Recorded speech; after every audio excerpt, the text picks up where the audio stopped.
नमस्कार। राज्य शिक्षा शोध एवं प्रशिक्षण परिषद बिहार पटना में आपका स्वागत है। कैसे हैं बच्चों? आशा करती हूँ अच्छे होंगे। बच्चों, आपको पता है आज मैं कौन सी स्टोरी लेकर आई हूँ आपके सामने? आपके टेक्स्ट बुक का लेसन 2 आज मैं पढ़ाऊँगी, यानी कि the boy who lost his appetite. तो बच्चों, क्या आपको एपिटाइट का मतलब पता है? एपिटाइट का मतलब होता है भूख। तो dear student, are you ready for the story? से पहले मैं आपको इस स्टोरी के मेन कैरेक्टर से इंट्रोड्यूस कराऊंगी। बच्चों, इस स्टोरी में एक मेन कैरेक्टर है जिसका नाम है श्याम। वो एक यंग बॉय है और वो बहुत ही लेजी है। He was a very lazy boy. तो आप तो लेजी नहीं है ना? हमें लेजी होना भी नहीं चाहिए। तो इस कहानी में हम देखेंगे कि लेजी होने पर क्या क्या नुकसान होता है, क्या क्या हानियां होती हैं। तो let's start the story. Class 6 lesson 2 the boy who lost his appetite, यानी कि वो लड़का जिसने अपनी भूख को खो दिया था। तो बच्चों, इस कहानी के टाइटल से आपको क्या समझ में आ रहा है कि ये एक लड़के की कहानी है जिसको कि अपने एपिटाइट से कोई मतलब ही नहीं था। तो ये इस कहानी में क्या होता है, कैसे होता है, आइए इस कहानी को पढ़ते समझते और एंजॉय करते हैं। तो लेट्स स्टार्ट द स्टोरी। आते हैं वर्ड मीनिंग पर। पहले एपिटाइट यानी कि APPETITE, एपिटाइट यानी होता है भूख। Natural desire to satisfy once hunger, यानी कि जो भूख हमें लगती है अपने हंगर को सेटिस्फाई करने के लिए, संतोष पहुंचाने के लिए हम खाना खाते हैं, तो उसे हम कहते हैं एपिटाइट यानी भूख। नेक्स्ट वन इज लग्जरियस, यानी कि LUXURIOUS। लग्जरियस का मतलब होता है शान Shaukat, very comfortable and expensive. यानी कि हम कहते हैं ना कि अरे वो एक बहुत लग्जरियस गाड़ी में घूम रहा था, यानी कि बहुत शान शौकत, महंगी और आरामदायक गाड़ी। तो वैसे शब्दों के लिए यूज होता है लग्जरियस यानी शान शौकत। फिर है लैगिंग, LAGGING। लैगिंग का मतलब होता है पीछे छूट जाना। टू फॉल बिहाइंड अदर्स, यानी कि आप आगे बढ़ गए और जो लोग पीछे छूट जाते हैं उसे कहते हैं लैगिंग यानी पीछे छूट जाना। Wandered, WANDERED। वॉन्डर्ड मतलब होता है इधर उधर घूमना। मूव्ड अबाउट एमलेसली और रोम्ड जिसको कहते हैं, यानी कोई एम नहीं है, कोई काम नहीं है, मतलब नहीं है, हम इधर उधर घूम रहे हैं, जिसको रोमिंग भी कहते हैं या फिर वॉन्डर्ड भी कहते हैं। पेजेंट, इसका मतलब होता है PEASANT। पेजेंट मतलब किसान जो खेतों में काम करते हैं, जिसे हम फार्मर भी कहते हैं या फार्म लेबर भी कहते हैं। और लास्ट वर्ड है वॉन्डर्ड, ठीक है? तो वॉन्डर्ड का मतलब होता है गंभीरता से सोचा, to thought deeply of something. जब हम कोई चीज़ को बहुत गंभीरता से सोचते हैं ना, तो उसे कहते हैं वॉन्डर्ड, ठीक है? यहाँ वॉन्डर्ड और वॉन्डर्ड था, 2 शब्द थे जिनके अर्थ मैंने आपको बताया, कंफ्यूजन नहीं होना चाहिए। तो बच्चों, सारे वर्ड्स को आप उनके हिंदी मीनिंग के साथ नोट भी कर लीजिएगा, ताकि आगे की स्टोरी में आपको पढ़ने में कोई असुविधा नहीं हो। वैसे मैं आपको स्टोरी को हिंदी में भी ट्रांसलेट करके समझाऊंगी ही। तो बच्चों, आइए स्टोरी स्टार्ट करते हैं। स्टोरी यानी कहानी। Shyam was a rich young man. When his father passed away early, he became the owner of all his father had. He now started living a luxurious life. He ate rich food and lay in bed all day.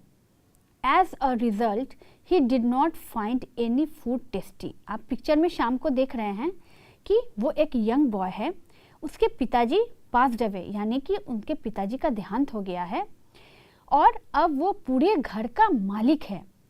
वो क्या करता है कि चूंकि वो अमीर है, rich person है, इसीलिए उसके पास बहुत पैसा है, तो वो एक लग्जरियस लाइफ जीने लगता है, यानी आरामदायक कंफर्टेबल लाइफ शान और शौकत के साथ। उसका क्या काम रहता है? वो दिन भर बस खाता है और बेड पर जाके सो जाता है और कोई काम नहीं है उसका। क्या काम है उसके? दो इम्पॉर्टेंट, खाना और सोना। तो यही काम है शाम का, दिन भर सुबह से लेकर रात तक का यही रूटीन उसका रहता है। तो वो दिन भर घर में बस पड़ा रहता है, जब भूख लगती है उठता है, खाता है और फिर सो जाता है। तो आइए देखते हैं क्या होता है आगे। Months passed. One day, in spite of laziness, he agreed to take part in a hunt. He was not used to riding fast, so he found himself lagging behind other friends.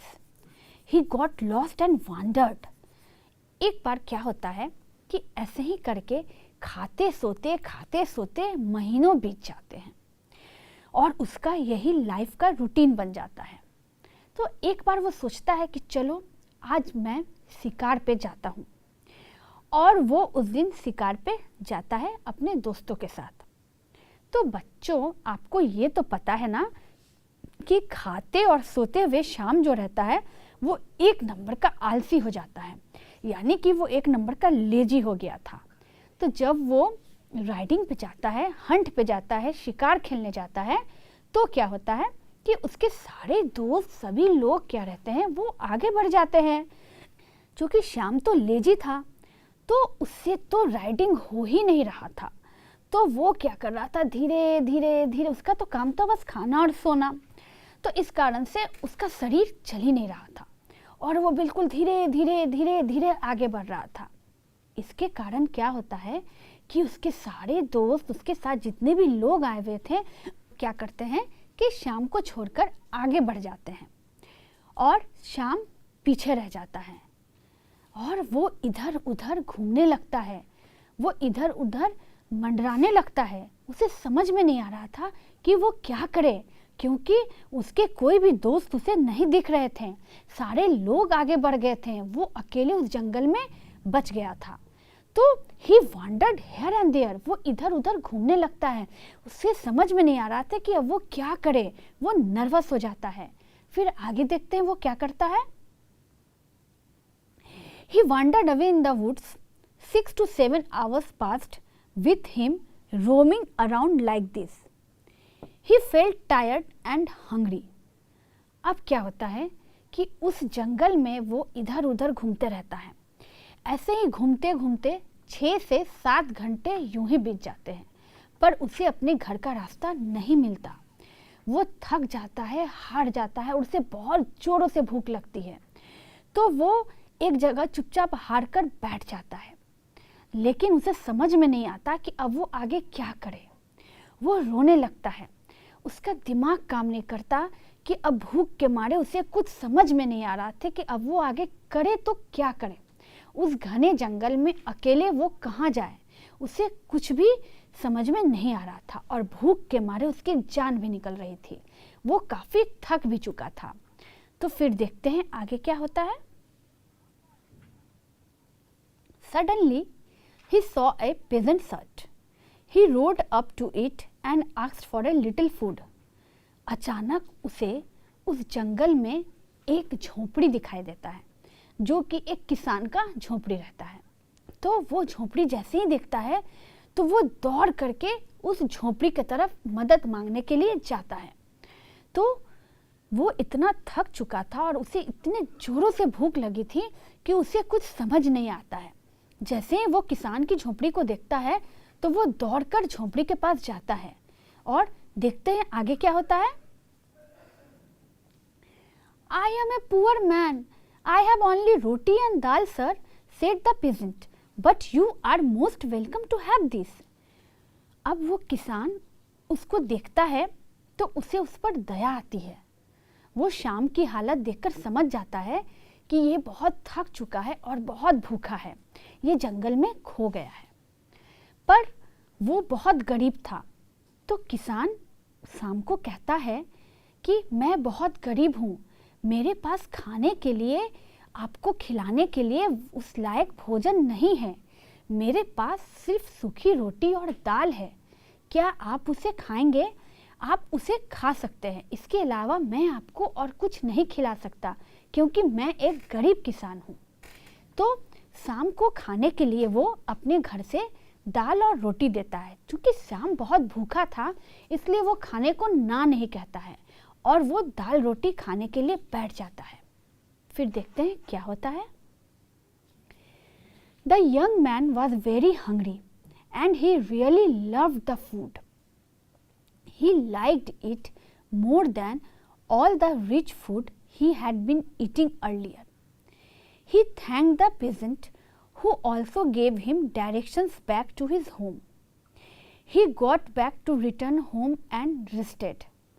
He went back to his rich food and lazy ways. The food was again tasteless.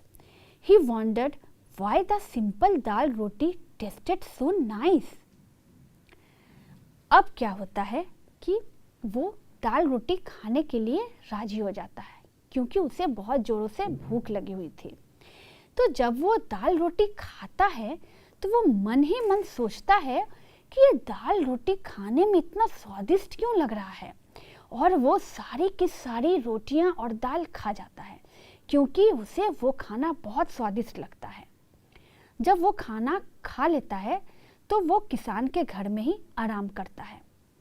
वो किसान उसे उसके घर पहुंचने में उसकी मदद भी करता है। वो शाम को उसके घर का रास्ता बता देता है और शाम जो रहता है वो अपने घर वापस आ जाता है। जब शाम अपने घर वापस आ जाता है तो वो फिर से पहले वाला ही रूटीन फॉलो करने लगता है।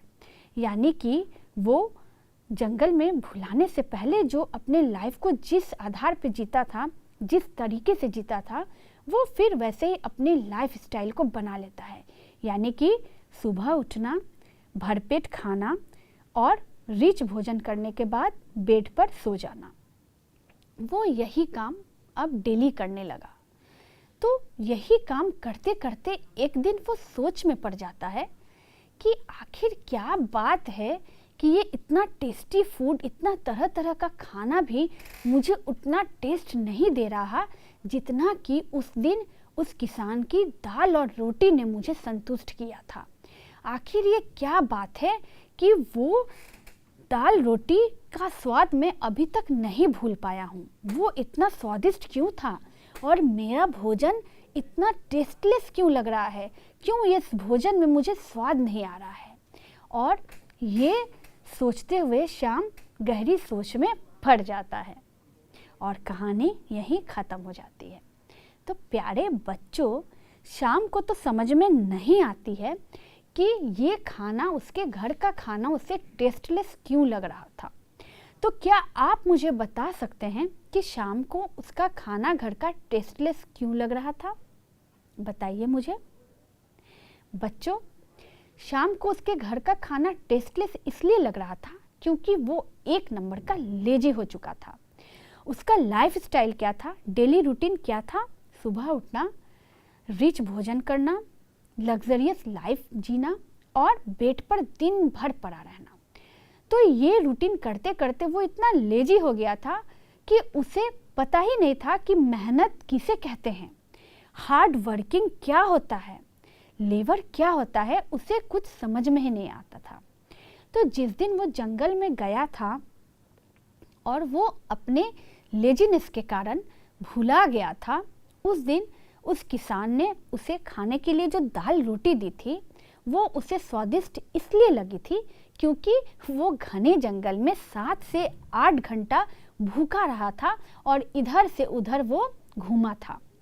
तो इसके कारण वो उस दिन का जो उसका लेजीनेस था वो दूर हो गया था। एक तो 7-8 घंटे चलना घूमना, उस पर से जोरों से भूख लगना। तो बच्चों, मेहनत के बाद जो हम खाना खाते हैं ना, उस खाने की बात ही कुछ और होती है। जब आप स्कूल में पढ़ते हैं, खेलते हैं और जब आप घर जाके खाना खाते हैं ना, तो देखिएगा वो खाना आपको बहुत स्वादिष्ट लगेगा क्योंकि आपको भूख लगी हुई होती है। लेकिन जब हमें भूख नहीं लगती, जब हम बस खाना रहता और सोना रहता, कोई काम नहीं रहता, जब उस टाइम हम कुछ भोजन करते हैं तो वो भोजन बस पेट भरने के लिए होता है। उस भोजन में कोई भी टेस्ट नहीं आता, क्योंकि वो टेस्टलेस लगता है। बिना मेहनत के भोजन टेस्टलेस ही लगता है बच्चों। इसीलिए शाम को भी उसके घर का खाना टेस्टलेस लग रहा था। पर ये बात शाम को समझ में बिल्कुल भी नहीं आ रही थी कि अगर वो मेहनत करने लगे तो उसे खाना टेस्ट भी लगेगा खाना में, और उसे खाना अच्छा भी लगेगा। परंतु श्याम तो एक नंबर का लेजी था ना, तो इसीलिए उसे कुछ समझ में ही नहीं आया कि किसान के दाल रोटी में क्या बात थी। पर अब आपको तो समझ में आ गई ना बात बच्चों, कि मेहनत करके खाने से क्या होता है और लेजी बनकर खाने से क्या होता है। तो आप किस तरह का भोजन करना पसंद करेंगे, लेजी बनकर खाना या हार्ड वर्किंग या मेहनत करके खाना? बच्चों अगर फ़र्क देखना है तो आप इसको घर जाके आजमाइएगा। आप दिन भर सोए रहिएगा, उठिएगा खाइएगा फिर सो जाइएगा, फिर उठिएगा खाइएगा सो जाइएगा उस खाने में। और आप जब यहाँ मेहनत करते हैं, स्टडी करते हैं, पढ़ते हैं, खेलते हैं, और घर जाकर जब आप खाना खाते हैं, उस खाने में आपको डिफरेंस ज़रूर पता चलेगा। आपको उस दोनों खाने का टेस्ट अलग लगेगा। जब भूख लगे उस खाने में और जब भूख ना लगे ज़बरदस्ती वाले खाने में, दोनों के टेस्ट में बहुत डिफरेंस रहेगा। जबकि कुक एक ही रहेंगी, दोनों खाना तो मम्मी ही बनाएंगी ना, लेकिन टेस्ट कैसे अलग हो जाएगा, इस बात का पता आपको चल जाएगा कि मैम ने आज क्लास में ठीक पढ़ाया था और ठीक समझाया था। तो इस कहानी से सबक मिली ना कि जब भी भोजन कीजिए तो मेहनत करके भोजन कीजिए, क्योंकि भूख लगने पर भोजन का टेस्ट ही कुछ खास होता है।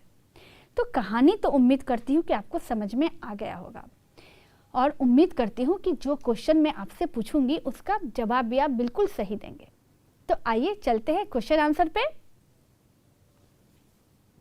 आंसर दिस क्वेश्चंस, यानी सवाल के जवाब दें। Why did Shyam lag behind other friends? Shyam जो था वो अपने दोस्तों से पीछे कैसे रह गया था? कैसे रहा था, कुछ याद है बच्चों? तो आइए इसका जवाब सुनते हैं। He was not used to riding fast, so he found himself lagging behind other friends. यानी कि श्याम जो था उसे तेजी से चलना नहीं आता था, क्योंकि वो लेजी था, दिन भर खाता और सोता था, मेहनत बिल्कुल नहीं करता था। इसी कारण से जब उसके सारे दोस्त तेजी तेजी से आगे बढ़ जाते हैं तो श्याम अपने आलसपन के कारण, आलसी होने के कारण, अपने लेजीनेस के कारण सभी दोस्तों से पीछे छूट जाता है, वो लैगिंग हो जाता है। ठीक है, आइए नेक्स्ट क्वेश्चन पे चलते हैं। What kind of life did he live after his father's death? यानी कि श्याम जो था वो अपने पिताजी के गुजरने के बाद किस तरह का जीवन जीता था? याद है, कहानी के शुरुआत में ही मैंने आपको बताया था। तो आइए इसके आंसर को देखते हैं।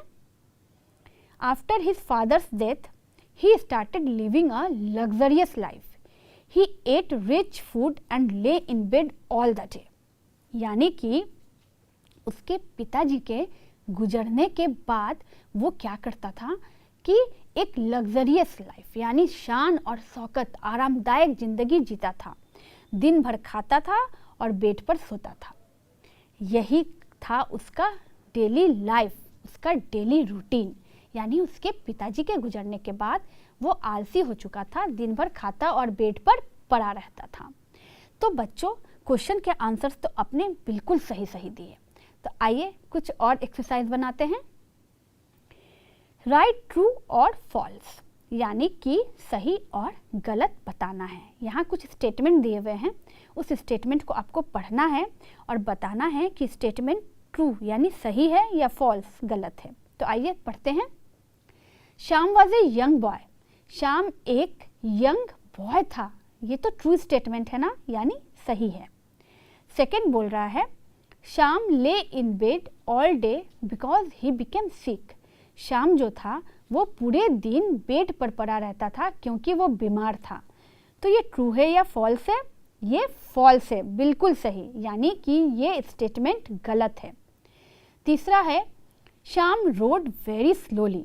श्याम जो था वो बहुत धीरे धीरे रोड करता था, चलता था। तो क्या ये सही है? ये बिल्कुल सही है क्योंकि वो लेजी था, तो इसका आंसर होगा ट्रू। द पेजेंट ऑफर्ड शाम रोटी एंड वेजिटेबल्स। जो किसान था उसने शाम को खाने के लिए रोटी और सब्जियां दी थी। गलत, सब्जी और रोटी नहीं, क्या दिया था उसने रोटी और दाल खाने के लिए दिया था। तो ये स्टेटमेंट क्या होगा? ये फॉल्स होगा, यानी गलत।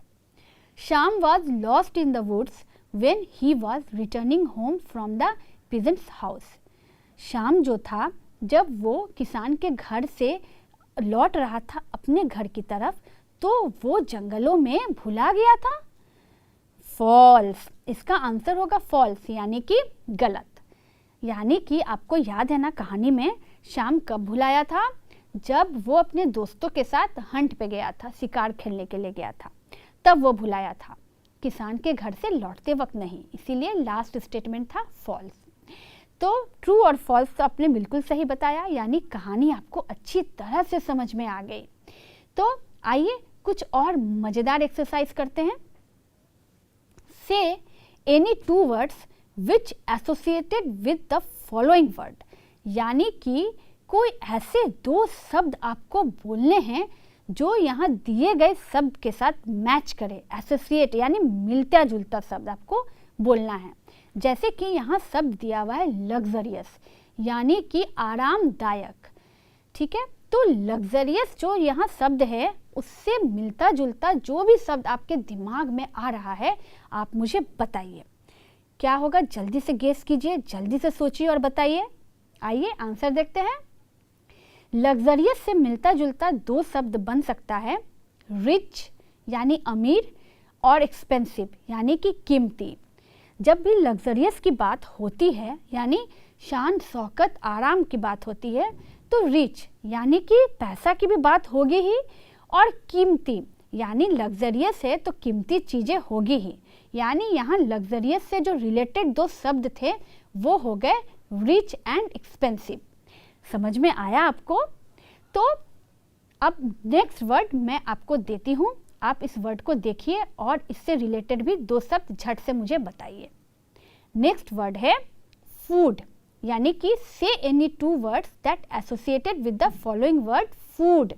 फूड यानी सबको पता है भोजन, तो भोजन यानी फूड से संबंधित दो शब्द जल्दी से मुझे बताइए। ये तो बहुत इजी है, सोचिए आपके दिमाग में कौन से वर्ड क्रिएट हो रहे हैं, जल्दी से बताइए।